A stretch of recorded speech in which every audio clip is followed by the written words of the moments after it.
Hey everyone, James from TeaDB here, bringing you a Inbetweenisode. So today I am going to be doing the actual Q&A. So thank you everyone for sending in questions. A lot of good ones as usual.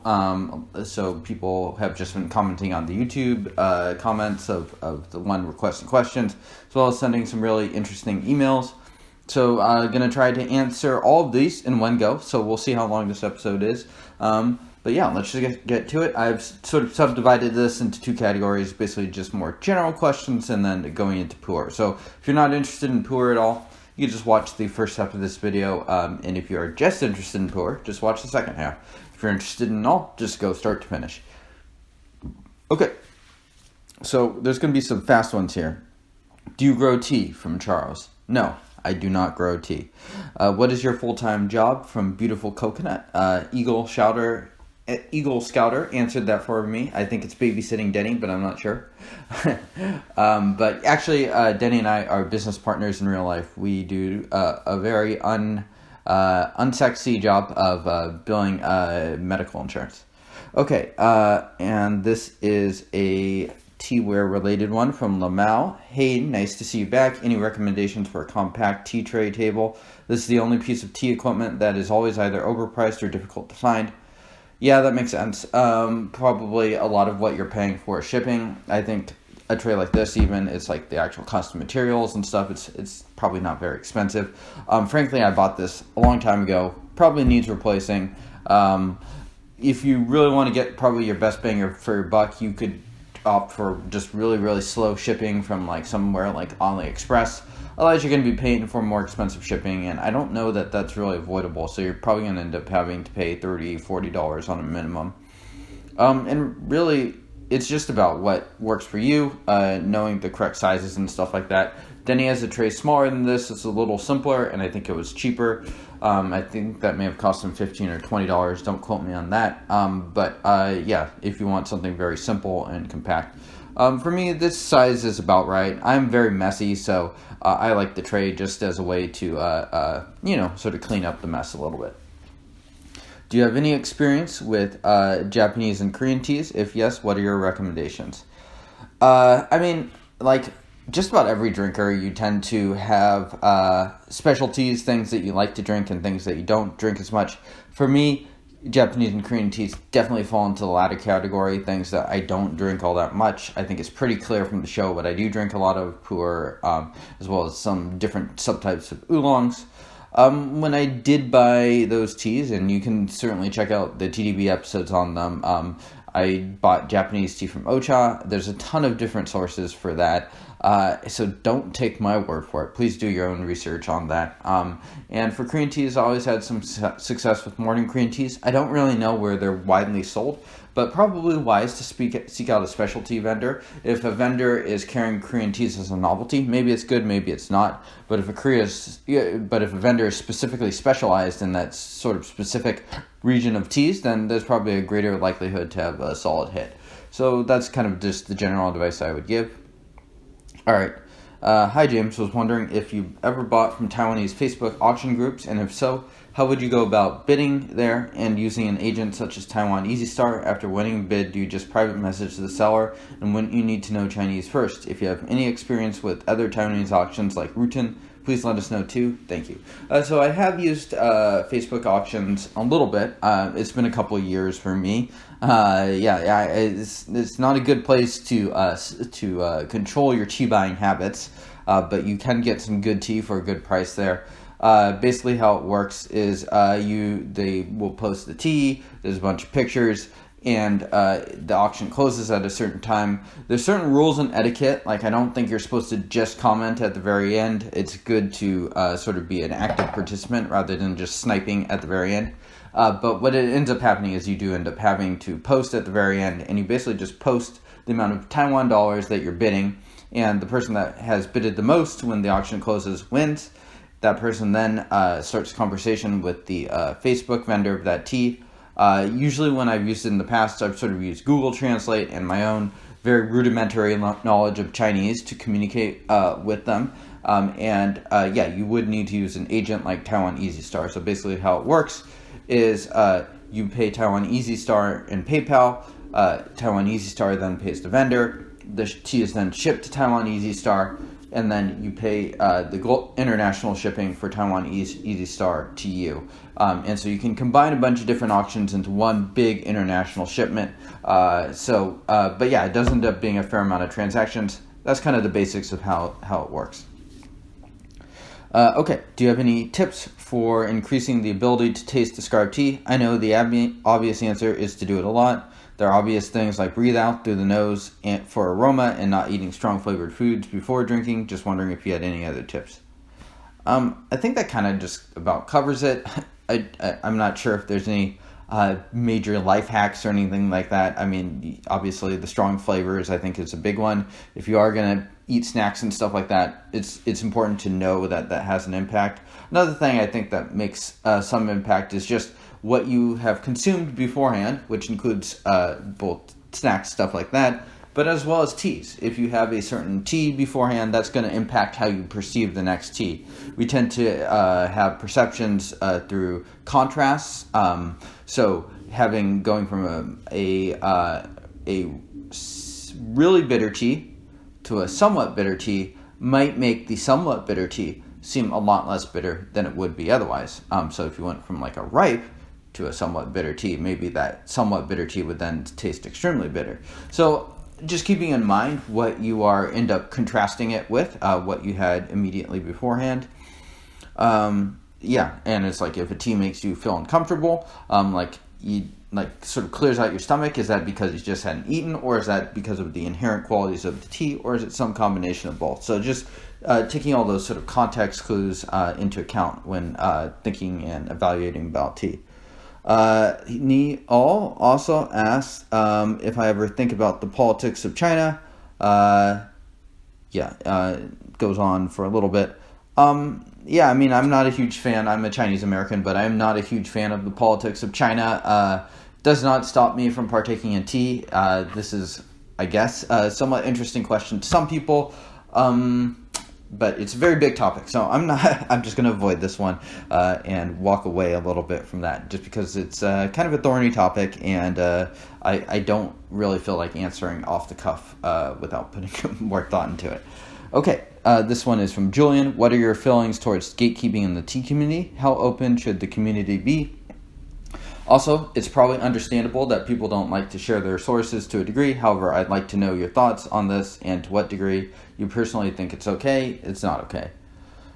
I mean, like all of these things, it's all about just having the right balance, right? I mean, there's a reason why people are gatekeeping and guarding sources to some degrees. People can get burned by them. Like someone could start to sell the tea, like if you're a tea vendor or something like that. I've heard of instances of that happening, and that tends to cause people to become a little more jaded and guarded towards their actual sources, and some pretty nasty fallings out that way. So I think that's also important to know.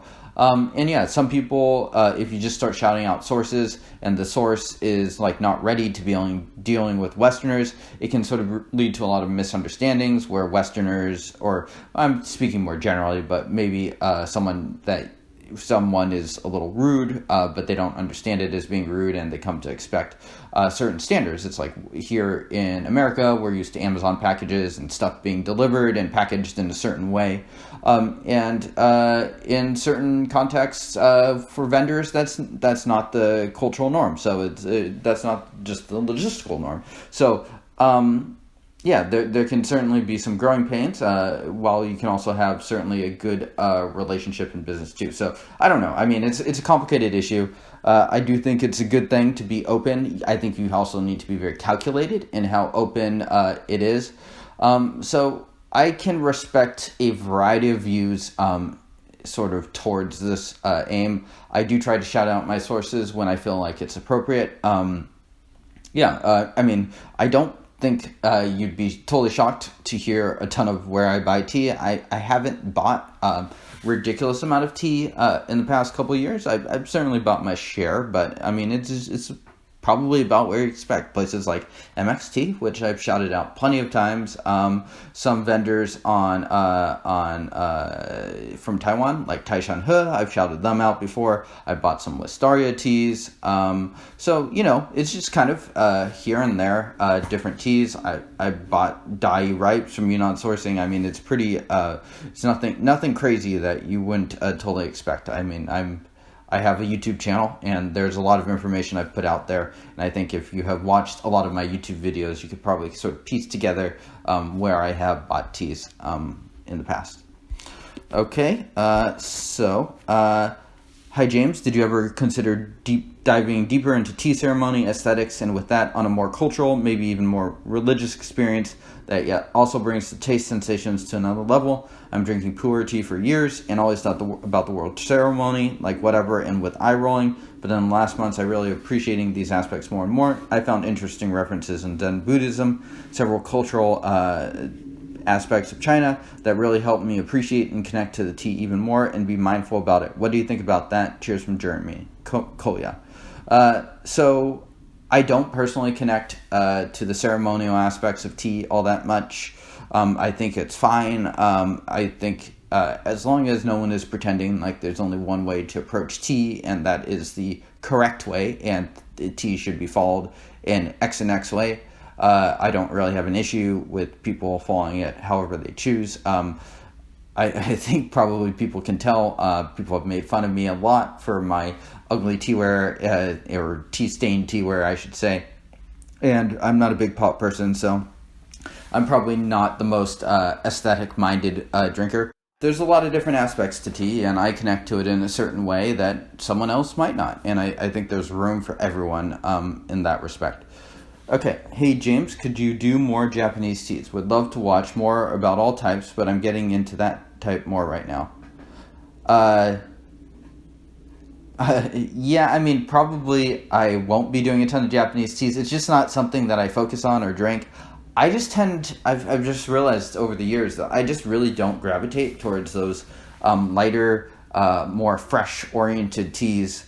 Probably the lightest stuff I'll have is like some Taiwanese oolong, and I tend to like those on the more oxidized and roasty end anyway. So, unfortunately, Tea Student 97, I am not I'm just not into those types of teas as much, and I don't think the content would be as good because I wouldn't be quite as inspired. So, I mean, this is a project that is also sort of made at the whims of and the preferences of the people that are making the content. So for me, when I drink those teas with Denny, I'm totally fine with it, but it's just not really a focus or a particular interest for me in my own tea drinking. They're also just colder teas in general, and so I find that I like more of the warming, comforting feeling of more of the darker teas. Okay, this is from Wouter. Is there any kind of food that doesn't ruin the taste of tea too much? I like to drink my tea in the morning before eating anything as I taste best in that moment. Way better than after lunch, for example. Just neutral-ish type foods like crackers, nuts, those are probably the ideal. I think if you really want to taste tea the best, don't eat anything at all. But yeah, you want to eat just sort of bland, neutral food rather than something super flavorful. All right, this is from Elliot. What's your favorite? And somewhere in there, I think we just turned to the pu'er questions. I should have labeled that a little bit better. Okay, have you had what's your favorite and least favorite Dai ripe recipes? From Elliot. That's a good question. I like 7452. I like 8592. I haven't had all the recipes, but I can't say I totally loved 0532. I'm open to changing my mind on these. I think Dai in general just makes really good ripe tea, so I haven't had an issue with anything I've really bought as far as the recipes go. 7452 just has a really nice balance to it. 8592 has the larger leaves, so you're getting more of that, mellow brew. It's not super sharp or anything like that in any way. Also tends to be quite cheap. Have you had a sheng that you liked, then aged, but turned out disappointing? Not really. Just because my tea is not aging terribly fast here. I also probably don't retaste the teas as much as I should. So it's more likely that my tastes have changed in a way that makes the tea disappointing than the tea has actually gotten worse. But there are a number of teas that I have stored for 6 or 7 years now that I probably should give another try to. Okay, what is the best way to revive tea that lived in a humidor but got dried out due to a protracted international mood? I've had these cakes back in the humidor for months, but they're muted and flat. Are they ruined forever? What can be done? BA. All right, this is a good question. I think the first thing to do is just to get more information. So what I would do is I would take a Mylar bag, I would put that tea in there, I would grab a hygrometer and dump it in there, and that way you know more what you're dealing with. If the tea is generating in relative humidity in the 60s, then I don't think the issue is that it's too dried out. If it's generating something beneath that in the 50s, then maybe it's getting close to being okay. But if it's beneath that, like in 40s or 30s, then you just know that you need to re-humidify that tea. It's hard to know if it's ruined forever. Probably not. Tea is pretty robust. Pu'er is pretty robust. Just store it in there, put some bovedas in, and take a look again at the generated relative humidity after another month or two and see how much that's changed. Once you start to get in the 60s, that I think is sort of the sweet spot of where you want to be. Okay, another pu'er aging question. What do you think about aging tea anaerobically or without oxygen? Have you ever experimented with that? I haven't experimented a ton with this, but I don't have a ton of prior experience drinking a ton of these, but I have had a few, notably from Marco, as well as some other teas that were supposedly sealed, stored in Taiwan. And for my tasting, those teas both turned out pretty okay. So those are sort of like the priors that I'm dealing with in that. So if a sample came around that was aired out, was sealed and turned out to be very poor, I'd be open to changing those priors, but I think things like Marco's Hotbox experience have made me feel a little kinder, and that it is quite possible to air tea without oxygen. So that's kind of where I'm working with now, and it sort of falls into that debate of, do you want a little bit of airflow, or basically is no airflow okay? All right. So next one is about airing out tea. What's your usual process? Does it help with factory and wet storage smells, or also more moldy fragrances? I asked because I got some 90s loose leaf shung that basically tastes like someone's moldy basement and not much else. Being totally inexperienced with aged pu'er, I tried storing some of it in a container with a bit of airflow over a month ago, hoping something would change, but it still smells pretty much like fungus. Is this basement flavor some kind of acquired taste people enjoy in aged pu'er, or do I have to store or brew it in a certain way to get to the actual taste? The tea is from Essence of Tea. And this question is from that bean you had for dinner. So this is a good question. It's a pretty common question, and it's hard to know for sure. Because it comes from Essence of Tea, my guess is that the tea is probably fine.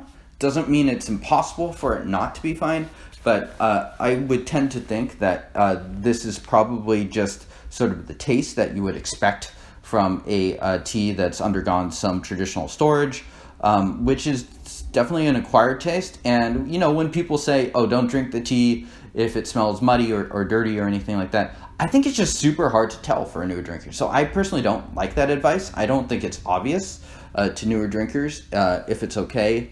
So I think it's kind of just one of those things where you just got to get a bunch of different tries on these things, and then you sort of develop a better taste of, okay, this is what we expect from traditionally stored tea. That doesn't mean it's off. It may not be for me, but this is like actually what is the actual intent of the storage when they had it going through traditional storage. All right, so this is from Reftrod. Hey James, I bought some Yixing teapots from a woman who warned me not to drink show that had sat in the pot overnight because it is bad for you. If you ever heard this or know why it is or isn't true. I usually make a thermos of show, leaves in thermos, bring to work. I drink 2/3 of it at work, but drink the last of it the next day as I'm getting ready for the day. I think that's probably fine. I mean, I don't see why show would be that different. I suppose you could come up with some complicated reason about the microbios, but that kind of sounds like it's not totally based on the ton. So I don't know. I don't have a strong opinion there. Okay, from Preston, do you prefer single origin tea or recipe pour? Why is that? Do you think tea wares are as important as the water when brewing tea? No, I don't think tea wares are as important as the water when brewing tea. I just think wares, they have some impact for sure, but I don't think that's definitely the first thing you should focus on if you're just focused on getting a better cup of tea. Do I prefer single origin or recipe? Generally, I prefer blended raw pour. I just think it makes them more interesting. I think it also tends to make a more interesting layered taste over time as well. All right, so let's see. We have a couple more. I would like to age some pour, but don't have a good setup. Right now I just have cakes in plastic Ziploc bags, and I'm pretty sure those are not suitable for aging. What is your recommendation for a simple aging setup? From Zachary. So I think the simplest way, and I've done a couple videos on this recently, so as well as articles, is probably just to get a Mylar bag and dump the cakes in. What you can do, sort of level 2, is getting some Bovita packs or some way to add humidity to it, put those in, measure the generated relative humidity. Okay, next one is from Donald. I am considering trying to turn a cake back into malchow by steaming it, soften the leaves so I can loosen them up without breaking them. Do you have any thoughts on this possibly mad idea? I don't think this is a mad idea at all. I kind of think it's not a great idea, though. I'm not sure why, but this has come up a few times in the West. I just kind of think you should live with having a few broken leaves. I think it's totally fine and normal to have broken leaves, whereas you can potentially really permanently change the character of a cake by steaming it.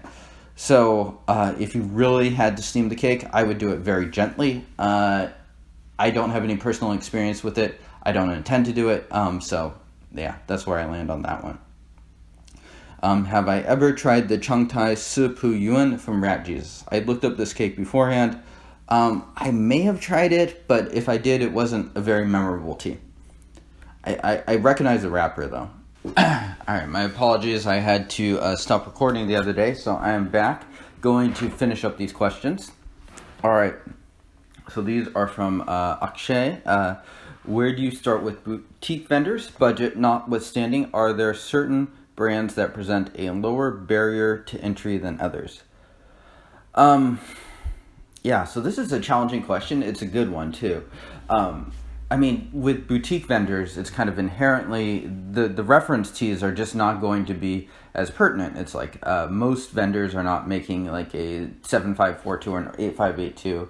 And if they are making sort of regular, long-standing production, oftentimes they'll be like a lower end. For instance, like Chen Yuan Hao makes I think a more ordinary Yiwu each year, and that's probably also not the best. It's not a terrible reference place to understand about Chen Yuan Hao, but if you just had that tea every year, your understanding of it would be very limited because what they really do that's special is not necessarily represented by that tea.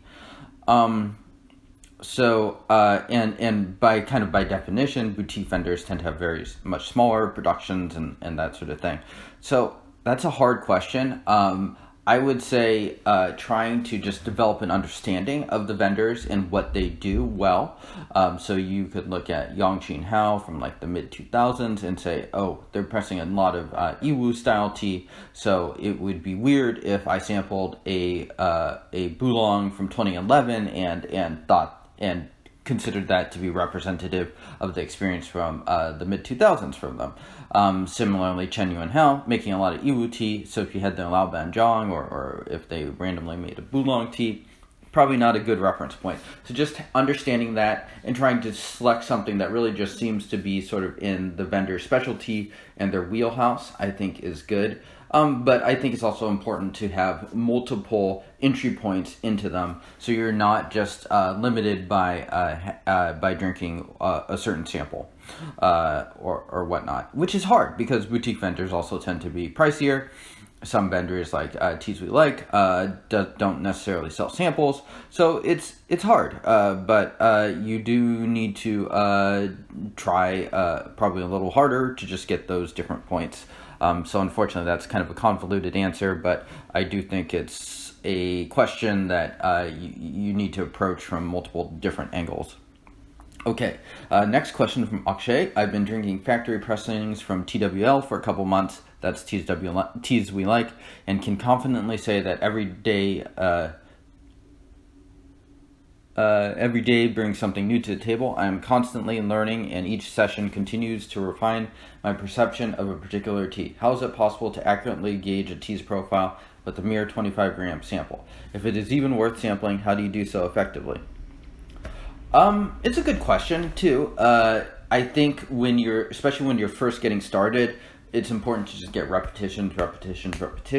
So in that sense, having one try at a tea, and it's your first semi-aged tea, and you can only brew 5 grams or even 25 grams, yeah, you're going to have a pretty limited perception of the tea. But as you get more experience, as you sort of get your tea legs under you, and you've drank through multiple kegs, you're going to be able to get a quicker judgment on the tea faster. Doesn't mean a 25-gram sample is perfect. A sample as a cake is ideal, but we have limited drinking, so it's like if a tea sucks on your first session and then it sucks again on your second session and it sucks again on your third session, you don't need to drink through a 357-gram Bing to confirm that necessarily. So you just get better at these judgments as you move on, and it's just part of getting experience with it. It's like I don't feel personally like I necessarily need to try every tea 5 times to have a reasonably accurate take. I mean, kind of how it works and how my mind works is you try once, you might understand 50 to 60% of the tea, maybe more, maybe less, and then you try again, up to 70%, try again, 80%. And so, depending on what the tea is, you're probably going to have a pretty good take on it after a certain amount of sessions. And when you're newer, maybe that percent that you really understand the tea is just much, much lower. So having multiple repetitions is good. So I don't want to spend all my time on Akshay's questions, but he has some good food for thought here. All right, next one from him. How do you identify reference recipes for boutique vendors such as the 7542 might be a good intro to Dai? Kind of answered this earlier. I think it's just about researching, developing an understanding of vendors or of boutique things and what they do special, and making sure you try something representative of that, and ideally multiple things that are representative of that. All right, next one. Are there any resources you recommend for learning about the technicalities of boutique productions? Tasting notes and anecdotal accounts appear to be fairly common, but what about material origin, grade, processing, storage, history, etc.? Yeah, I mean, the English-speaking sphere of stuff is just very limited. So, I mean, Google, see what people have said about the tea, see what their notes are, see how their experience lines up to you. I don't have any great grand answers for this. All right, so we have some questions from Stefan now, and these are the last couple. I currently have an 80-liter thick plastic storage box that I have been using as a humidor for the past 5 or so years. I've revisited my older teas that I've had time to store over years, and I'm really impressed. I should note I'm in UK climate, but I like to keep my box at around 60 to 70%-ish humidity. My box is now absolutely full to the brim now, and wondering if you would recommend the upgrade to glass, and or if you think that there is any serious long-term effect of leaving my tea in plastic. There's a video by the Tea Guru about plastic humidors. I will link below. Basically, I took a quick look at the video. It's the idea is that plastic is leaching into the tea and you should not be using it for storage. So yeah, this is a somewhat common storage topic, probably like the 4th or the 5th different sort of vector you get from like your main conversation pieces. My view of this is that there are a ton of different types of plastic. Some are absolutely bad, and you should not store tea in them. And I think a lot of those are probably pretty easy to tell. Like new plastic as well imparts a smell. Tea picks up on smells very easily. Probably not a good idea to do that. But there is also stuff like food grade plastic. I really don't see any reason at all that something like food grade plastic would be totally fine for poor. And I think a lot of people will opt for an approach such as that. So I think a lot of plastic will be fine. And you just think about pu'er and tea is often stored in plastic in Asia. It's like, for instance, if you go to a big shop and they like to have cakes on display, they will usually use sort of shrink wrap, which is plastic, and not necessarily a high-grade one, to protect their most expensive decorative display cakes. So I personally don't agree that all plastic is bad. I think that is a overly reductive point of view, and I don't see a ton of basis on it other than some people had some bad plastic and may or may not have gotten leaching, which I think would also be very, very difficult to tell. That being said, I do think you should be very careful about what you're storing tea in, and you should be very wary of different odors especially, and that sort of thing. So that's my view. So if you haven't experienced any plastic leaching, it's probably fine. If you're really nervous, give some samples to some other people that do it, that know tea, and see if they see anything wrong with your storage at all. Yeah. Okay. Well, that just about wraps up the questions here. Thank you, everyone, for sending them in, and it's been a lot of fun. We'll try to do another one of these in a few months, and I will see you all next time.